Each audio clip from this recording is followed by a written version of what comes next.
ആ ബസ്സിലൊക്കെ അവസാനത്തെ ടിക്കറ്റ് എടുത്ത മനുഷ്യരുണ്ടാവും അല്ലേ? ആ വന്ന മനുഷ്യരൊക്കെ ഇപ്പോൾ ജീവനോടെ ഇല്ല. ദീപക്കുണ്ട് നമുക്കൊപ്പം. ദീപക്ക്, മോർണിംഗ് ദീപക്. ആ ബസ്സിനെക്കുറിച്ചുള്ള വാർത്ത ഇന്നലെ വായിക്കുന്ന സമയത്ത് എനിക്ക് വല്ലാത്തൊരു ഫീലിംഗ് ആയിരുന്നു. കാരണം ആ ബസ്സിൽ യാത്ര ചെയ്യുന്ന മനുഷ്യരെ, ആ അവസാനത്തെ ദിവസം യാത്ര ചെയ്തിട്ട് ഈ ദുരന്തത്തിൽ പെട്ടുപോകുന്ന മനുഷ്യർ, ഇതൊന്നും അറിയാതെയാണല്ലോ വരുന്നത്. ആ ബസ് അവിടെ സ്റ്റാൻഡിൽ ഇട്ടിട്ട് സ്റ്റേ ബസ് ആയതുകൊണ്ടേ ഈ ജീവനക്കാരെല്ലാവരും പതിവ് പോലെ ഉറങ്ങാൻ പോയി. പക്ഷേ അതിനുശേഷം രാത്രിയിൽ നടന്ന ദുരന്തം, ആ ബസ് അവിടെ ഒറ്റപ്പെട്ടു പോകുന്നത്, അതൊക്കെ വല്ലാത്തൊരു കാഴ്ചയാണ്. ഈ മെഷീനാണെങ്കിലും ഞാൻ ഇന്നലെ പറയായിരുന്നു, ആ ബസ്സിനൊരു ഹൃദയം ഉണ്ടെങ്കിൽ അത് വല്ലാതെ തരിച്ചു പോയി നിന്നിട്ടുണ്ടാവുമെന്ന്.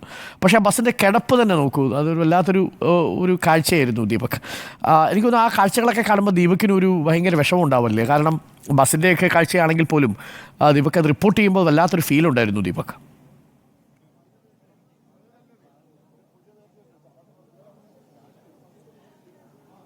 അരുൺകുമാർ, നമ്മൾ നേരത്തെ കർണാടകയിലെ ഷിരൂരിൽ നിന്ന് പിന്നീട് വീണ്ടും മറ്റൊരു ദുരന്തമുഖത്തേക്ക് എത്തേണ്ടി വന്നതിൻ്റെ വേദനയുണ്ട് തീർച്ചയായിട്ടും. അത്തരം കാഴ്ചകൾ തന്നെയാണ് നമുക്ക് ഇവിടെ പൂർണ്ണമായും കാണാനും സാധിക്കുന്നത്. ഇപ്പോൾ ഈ ഒരു ദൃശ്യങ്ങളിലേക്ക് തന്നെ പോവുകയാണെങ്കിൽ നമുക്ക് കാണാൻ സാധിക്കും എത്രത്തോളമാണ് ഈ ഒരു സംവിധാനം നമ്മുടെ ഈ മണ്ണിൽ പൊതിഞ്ഞു പോയ മനുഷ്യരെയൊക്കെ കണ്ടെത്തുന്നതിന് വേണ്ടി ഊർജ്ജസ്വലമായി ഇടപെടുന്നതെന്നുള്ളത്. ഇന്നിപ്പോൾ രാവിലെ നമ്മൾ കൽപ്പറ്റയിൽ നിന്ന് ഈ ചൂരൽമല മേഖലയിലേക്ക് കടന്നു വരാൻ പോലും എടുത്ത സമയം എന്ന് പറയുന്നത് ഏതാണ്ട് ഒരു മണിക്കൂറോളമാണ്. അതായത് അത്രത്തോളം സേനാ സംവിധാനങ്ങൾ ഉൾപ്പെടെ ഈ മേഖലയിലേക്ക് എത്തുകയാണ്. അതിലുപരിയായിക്കൊണ്ട് കൂടുതൽ സന്നദ്ധ പ്രവർത്തകരൊക്കെ ഈ മേഖലയിലേക്ക് എത്തുകയാണ്. ഇന്നലെ രാത്രി അരുൺ ഉൾപ്പെടെ ഓണയർ ഉണ്ടായിരുന്ന സമയത്താണ് ഒരു പക്ഷേ ഒരു ജീവന്റെ തുടിപ്പ് കണ്ടെത്താൻ കഴിഞ്ഞാൽ എന്നുള്ള ഒരു ആലോചന വരുന്നതും റഡാർ സംവിധാനവുമായി ബന്ധപ്പെട്ട പരിശോധന നടക്കുകയും ഒക്കെ ചെയ്യുന്നത്.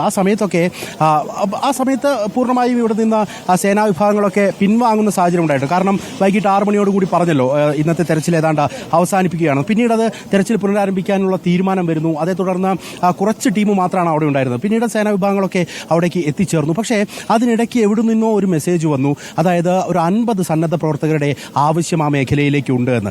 ഞാൻ കണ്ട കാഴ്ച എന്ന് പറയുന്നത് നിരവധിയായ ലോറികളിൽ ഒഴുകിയെത്തുന്ന വിവിധ ആശയങ്ങൾ പേറുന്ന വിവിധ മേഖലകളിൽ നിന്നെത്തിയ മനുഷ്യരായിരുന്നു. അവരങ്ങനെ ഒഴുകി വരികയായിരുന്നു. പക്ഷേ പോലീസിന് അവസാനം തടഞ്ഞു നിർത്തേണ്ടി വന്നു. കാരണം ആ രാത്രി സമയത്ത് ആ മേഖലയിലേക്ക് കടത്തിവിടുക എന്ന് പറയുന്നത് വളരെ ശ്രമകരമായ ദൗത്യമാണ്. അതിനപ്പുറത്ത് അത് വലിയ തരത്തിലുള്ള വെല്ലുവിളിയാണ് എന്നുള്ളത് കൊണ്ട് തന്നെ പോലീസ് അവരെ തടയുന്നത് കണ്ടു. അങ്ങനെ പല തരത്തിലുള്ള കാഴ്ചകളാണ്, പല വിധത്തിലാണ് അത് ഉള്ളുലയ്ക്കുന്നതെന്ന് പറയാതിരിക്കാൻ നമുക്ക് കഴിയില്ല എന്നുള്ളത് കൂടിയാണ് ഈ ഒരു സാഹചര്യത്തിൽ പറയാൻ സാധിക്കും. ഇപ്പോൾ നമുക്ക് കാണാം ചൂരൽമലയിലേക്ക് പോകുന്ന ഈ മേഖലയിലൊക്കെ സന്നദ്ധ പ്രവർത്തകരൊക്കെ അങ്ങനെ അവിടേക്ക് നടന്നു നീങ്ങുകയാണ്. ഏതെങ്കിലും തരത്തിൽ ഒരു മനുഷ്യജീവനെങ്കിലും കണ്ടെത്താൻ സാധിച്ചാൽ, അല്ലെങ്കിൽ ആ മണ്ണിൽ പൊതിഞ്ഞു പോയ ഒരാളെയെങ്കിലും കണ്ടെത്താൻ സാധിച്ചാൽ എന്നുള്ളതാണ് നമുക്ക് ഏറ്റവും പ്രധാനപ്പെട്ട കാര്യം. ആ നിലയ്ക്കുള്ള പ്രവർത്തനങ്ങൾ ഒരു വശത്ത് നമുക്ക് കാണാം. ഫോറസ്റ്റ് ഉദ്യോഗസ്ഥരുണ്ട്, മറുവശത്ത് പോലീസുണ്ട്, ആർമിയുണ്ട്, നേവലിൻ്റെ ടീമുണ്ട്. അങ്ങനെ നിരവധിയായ മനുഷ്യർ ഒന്നു ചേർന്നുകൊണ്ട് ഈ മണ്ണിനെ തിരിച്ചു പിടിക്കാൻ, ഇവിടെയുള്ള മനുഷ്യരെ തിരിച്ചു പിടിക്കാനുള്ള ശ്രമങ്ങൾ നടത്തുകയാണ്. ആ ശ്രമങ്ങൾക്ക് ഇനി എത്രത്തോളം അതിന് ഒരു സാധ്യതയുണ്ട് എന്നുള്ള ചോദ്യങ്ങളൊക്കെ അവിടെയുണ്ട്. എന്നാൽ പോലും ആ നിലയിൽ തന്നെ സജീവമായ ഇടപെടലുകൾ ഉണ്ടാകുന്നു എന്നുള്ളതാണ് ഏറ്റവും പ്രധാനപ്പെട്ട കാര്യം. എനിക്ക് തോന്നുന്നു ഈ ഒരു ഘട്ടത്തിൽ ഇന്നത്തെ സെർച്ചുമായി ബന്ധപ്പെട്ടുകൊണ്ടുള്ള കാര്യങ്ങൾ കൂടി നമുക്ക് sir good morning. Sir good morning. Sir ഇന്ന് എങ്ങനെയാണ് നമ്മളൊന്ന് ഇൻസിഡന്റ് കമാൻഡർ ഉണ്ട്, അദ്ദേഹത്തോട് സംസാരിക്കും. ഓക്കെ നമുക്ക് അവരുടെ ഇന്നത്തെ കാര്യങ്ങളൊന്ന് ചോദിക്കാമെന്ന് ഞാൻ കരുതുകയാണ് ഈ ഒരു സമയത്ത്. സാർ സംസാരിക്കാൻ പറ്റുന്ന ആരെങ്കിലും ഉണ്ടോ? ഒന്ന് കമ്മ്യൂണിക്കേറ്റ് ചെയ്യാൻ പറ്റുന്ന ആരെങ്കിലും ഉണ്ടോ? അല്ല, മാറിയിരിക്കും അല്ലേ? ഓക്കെ കുഴപ്പമില്ല. പലരും പല വഴിക്ക് അങ്ങനെ കാര്യങ്ങൾ ഏകോപിപ്പിച്ചുകൊണ്ട് മുന്നോട്ട് പോയിക്കൊണ്ടിരിക്കുകയാണ്. നേരത്തെ നമ്മൾ തോംസൺ ജോസഫ് IPSമായിട്ടാണ് സംസാരിച്ചത്. പക്ഷേ അദ്ദേഹം പറയുന്നത് അദ്ദേഹത്തിൻ്റെ ഉന്നതാധികാരി ഉള്ളത് കൊണ്ട് തന്നെ സ്വാഭാവികമായും അദ്ദേഹത്തിന് സംസാരിക്കാനുള്ള പരിമിതി ഉണ്ട് എന്നുള്ളത്. എന്തായാലും ഇന്ന് 6 മേഖലകൾ കേന്ദ്രീകരിച്ചുകൊണ്ട് തന്നെയായിരിക്കും ഇന്നത്തെ തെരച്ചിലും നടക്കുക എന്നുള്ളതാണ്. ഇന്നലെയൊക്കെ നമ്മൾ കണ്ട കാഴ്ച എന്ന് പറയുന്ന അരുൺ, ഈ മണ്ണ് പൂർണ്ണമായും എടുത്ത് JCBയുടെ കൈകളിൽ അല്ലെങ്കിൽ ആ ബക്കറ്റിൽ കോരി ഇങ്ങനെ കുഴിച്ചിടുന്ന കാഴ്ചയാണ് കണ്ടത്. ഏതെങ്കിലും തരത്തിൽ ശരീരത്തിൻ്റെ ഒരു അവശിഷ്ടമെങ്കിലും കണ്ടെത്താൻ എന്നുള്ള നിലയിൽ പോലും പരിശോധന നടത്തുന്നത് നമ്മൾ കണ്ടു. ഇന്നലെ വില്ലേജ് റോഡ് പരിസരത്ത് ഞാൻ നിൽക്കുന്ന സമയത്ത് അല്ല ദീപക് ഇപ്പോൾ പോകുന്ന സ്ഥലം കൂടി ഒന്ന് പരിചയപ്പെടുത്തിക്കോളൂ. ഒരുപാട് രക്ഷാപ്രവർത്തകർ വരുന്നത് സാധാരണ രീതിയിൽ ഈ ടൂറിസത്തിൻ്റെ സ്ഥലത്തോ അല്ലെങ്കിൽ ഈ തീർത്ഥാടന സ്ഥലത്തോ ഒക്കെ വരുന്നത് പോലെയാണ് ആളുകൾ രക്ഷാപ്രവർത്തനം നടത്താൻ വരുന്നത്. അത് ദീപക് പറഞ്ഞാൽ അത് വളരെ പ്രധാനപ്പെട്ടൊരു കാര്യം. 50 പേരെ വേണമെന്ന് പറഞ്ഞു കഴിഞ്ഞാൽ 5000 പേര് വരാൻ തയ്യാറായി നിൽക്കുന്ന ഒരു സമൂഹമാണ്. ഞാനൊരു കാര്യം കൂടി പറയാം ദീപക്, കുറച്ച് പ്ലേറ്റ് വേണം എന്ന് പറഞ്ഞിട്ട് രാവിലെ ഒരു മെസ്സേജ് വന്നു. ഒരു 500 പ്ലേറ്റ് വേണമെന്നോ 5000 പ്ലേറ്റ് കണ്ടാണ് വേണമെന്ന് പറഞ്ഞത്. വൈകുന്നേരം 7 മണിയായപ്പോഴേക്കും ആ മെസ്സേജ് പിൻവലിക്കേണ്ടി വന്നു. ഇനി ആരും പ്ലേറ്റ് കൊടുത്തു വിടരുത് എന്ന് പറയുന്നൊരവസ്ഥയിലേക്ക് എത്തി. അതൊരു പ്രധാനപ്പെട്ട കാര്യമാണ്. എനിക്കൊന്ന് കുറേ ആളുകൾ ഇതിന് തയ്യാറായി നിൽപ്പുണ്ട്. ഇപ്പോൾ ദീപക് ആ പരിസരത്തേക്ക് മറ്റ് സന്നദ്ധ പ്രവർത്തകരുടെ ആവശ്യമില്ലല്ലോ അല്ലേ?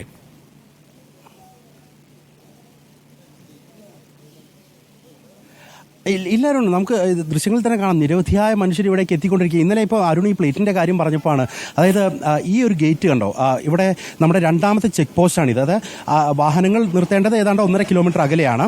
അവിടെ നിന്ന് പിന്നെ നടന്ന് വേണം നമ്മൾ ഈ ഒരു ചെക്ക് പോസ്റ്റ് എത്താൻ. ഇവിടേക്ക് സേനാ വിഭാഗങ്ങളുമായി ബന്ധപ്പെട്ട അല്ലെങ്കിൽ അടിയന്തര സർവീസുമായി ബന്ധപ്പെട്ട വാഹനങ്ങൾ മാത്രമാണ് ഇവിടുന്ന് അകത്തേക്ക് കടത്തിവിടുക. ഇവിടുന്ന് ഏതാണ്ട് ഒരു 200 മീറ്റർ മാത്രമാണ് ഈ ചൂരൽമല അപകടം നടന്ന മേഖലയിലേക്കുള്ളത്. ഇനി ഞാൻ പറഞ്ഞു വരുന്നത് എന്താണെന്ന് വെച്ചാൽ, നേരത്തെ അരുൺ പറഞ്ഞില്ലേ ഏതാണ്ട് 200 പ്ലേറ്റ് ആവശ്യപ്പെട്ടപ്പോൾ 2000 പ്ലേറ്റ് എന്ന് പറയുന്ന അവസ്ഥ. ഇന്നലെ ഇവിടെ ഒരു വലിയ തർക്കമുണ്ടായി. ആ തർക്കം എന്തായിരുന്നു? നിരവധിയായ ലോഡ് കണക്കിനുള്ള ഭക്ഷണം ഇവിടേക്ക് എത്തുക. ആർക്ക് വേണ്ടിയിട്ടാണ്? ഇവിടെ സേവനം അനുഷ്ഠിക്കുന്ന ആർമി ഒഫീഷ്യൽസ് ഉൾപ്പെടെയുള്ള സന്നദ്ധ പ്രവർത്തകരടക്കമുള്ള ആളുകൾക്ക് വേണ്ടി ഭക്ഷണം എത്തിക്കുന്ന വിവിധ സംഘടനകൾ.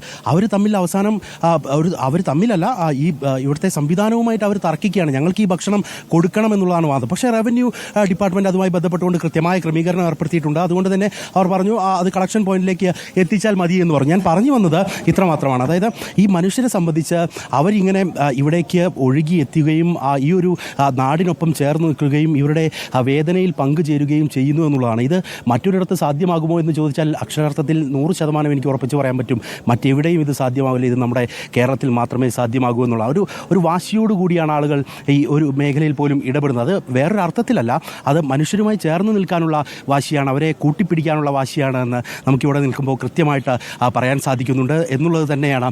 നേരത്തെ അരുൺ പറഞ്ഞ ഒരു ദൃശ്യത്തിലേക്ക് കൂടി പോവുകയാണ്. വീണ്ടും നമുക്ക് കുറച്ചുകൂടി മുന്നോട്ട് മൂവ് ചെയ്യാം. അതായത് അരുൺ നേരത്തെ പറഞ്ഞല്ലോ, അതായത് ഈ ഒരു മേഖല എന്ന് പറയുന്ന ടൂറിസം ഒക്കെയായി ബന്ധപ്പെട്ടുകൊണ്ട് വലിയ രീതിയിൽ സാധ്യതകളുള്ള അങ്ങനെ ആളുകൾ കണ്ടിരുന്ന ഒരു പ്രദേശമാണ്. ഇതിൻ്റെ ആ ഒരു ദൃശ്യങ്ങളിലേക്ക് കൂടി നമുക്ക് പോകാം. ഇപ്പോഴും കോട പുതച്ചിരിക്കുന്ന ഒരു മേഖലയാണ് ചൂരൽമല എന്ന് പറയുന്നത്. ഇന്നലെ നമ്മൾ ലൈവ് ചെയ്യുന്ന സമയത്തൊക്കെ ആ കോട വന്ന് മൂടിയിട്ട് നമുക്ക് ദൃശ്യങ്ങൾ പോലും എടുക്കുന്നതിലൊക്കെ പരിമിതി ഉണ്ടായിരുന്നു. ഒരു പക്ഷേ ഇങ്ങനെ ആളുകൾ തിങ്ങി നിറയുകയും ഇങ്ങനെ ബഹളം വയ്ക്കുകയും വലിയ രീതിയിൽ വാഹനങ്ങൾ വന്ന് നിറയുകയും ഒന്നും ചെയ്തിരുന്ന ഒരു നാടല്ല.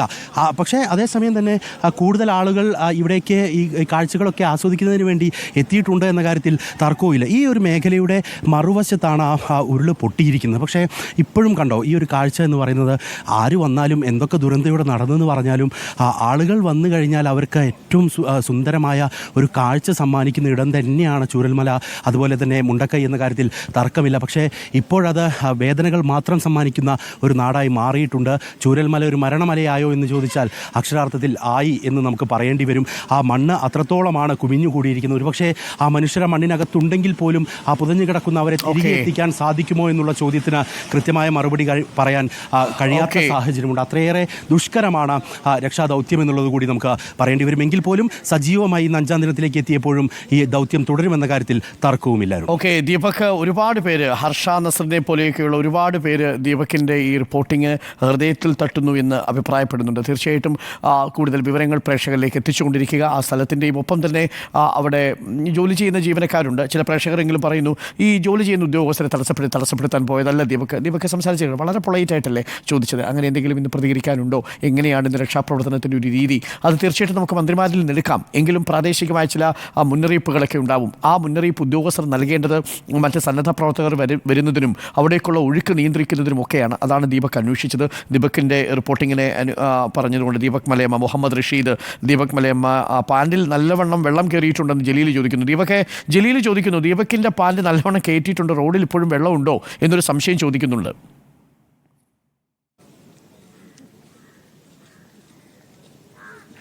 നമ്മൾ നടന്നു വരുന്ന വഴിയിൽ മുഴുവൻ വെള്ളമാണ്. അപ്പം ഈ വാഹനങ്ങൾ വേഗത്തിൽ ഈ മേഖലയിലേക്ക് കടന്നു പോകുന്നതുകൊണ്ട് ആ നിലയ്ക്ക് നനയുന്നുണ്ട്. പിന്നെ മഴ ചെറുതായിട്ടൊക്കെ ഉണ്ടായിരുന്നു, അങ്ങനെയും നനഞ്ഞിട്ടുണ്ട്. ദീപകിനെ ആൾക്കാർ ഇപ്പോൾ കളിയാക്കി വിളിക്കുന്നൊരു പേരുണ്ട്, ശിരൂരിന് ശേഷം. ഞാൻ ആ പേര് പറയട്ടെ ദീപക്.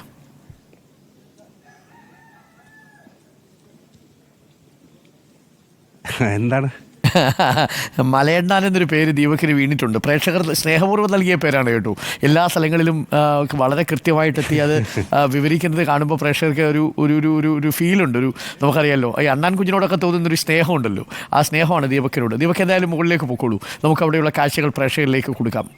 ദീപക്കൊക്കെ റിപ്പോർട്ട് ചെയ്യുന്ന സമയത്ത് ഇങ്ങനെ ഹൃദയം പിടിച്ചു നിന്നാണ് റിപ്പോർട്ട് ചെയ്യുന്നത്. നമുക്ക് പല സമയത്തും തോന്നിയിട്ടുണ്ട് അയാൾ എപ്പോൾ വേണമെങ്കിലും വിങ്ങിപ്പൊട്ടി പോവും.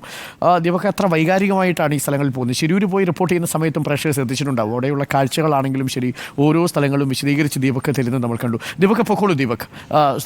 ദീപക് ഇനി മുകളിലേക്ക് പോവുകയാണ്. കുറേ അധികം ദൂരം നടന്നു കയറാനുണ്ട്. ഇവരൊക്കെ അതിരാവിലെ തന്നെ അവിടുന്ന് യാത്ര പുറപ്പെട്ടു. അവർ താമസിക്കുന്ന സ്ഥലത്ത് നിൽക്കും. ഇന്ന് രാത്രിയിൽ ഒരുപാട് വൈകി മീറ്റിംഗ് ഒക്കെ കഴിഞ്ഞിട്ടാണ് നമ്മുടെ റിപ്പോർട്ടർമാർ പോയി കിടന്നുറങ്ങിയിട്ട് പോകുന്നത്. വളരെ കുറച്ച് സമയം അവർ ഉറങ്ങാറുള്ളൂ. പ്രേക്ഷകർക്കറിയാം, നമ്മളെ സദാസമയവും സ്ക്രീനിൽ കണ്ടുകൊണ്ടിരിക്കുകയാണ് നിങ്ങൾ.